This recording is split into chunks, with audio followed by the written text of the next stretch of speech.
Какво мислиш за Виктор и Цеци? Сигурна съм, че е писал някой от СМГ, който ги познава. Ами, значи, Виктор ми беше много добър приятел. С Виктор бяхме и нещо повече. Какво за Виктор бе? Виктор ми е много добър. Приятел ми е, всъщност. Просто сме приятели, споделям.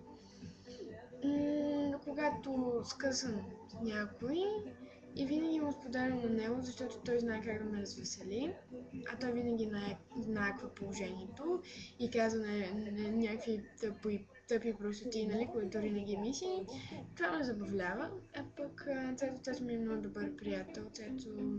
Не, Виктор също така да кажа, че с Виктор винаги ми е забавно, защото е така. И винаги е бил такова, винаги е бил забавно. Да. И аз много го обичам. Въпреки, че той не ме обича. А пък Цец ми е много добър приятел. Той но всичко да му споделя, всичко да му кажа, всичко и да съм сигурна, че ще го запази в тайна. И държа и на двамата. Много държа на двамата. И така. И много ги обичам.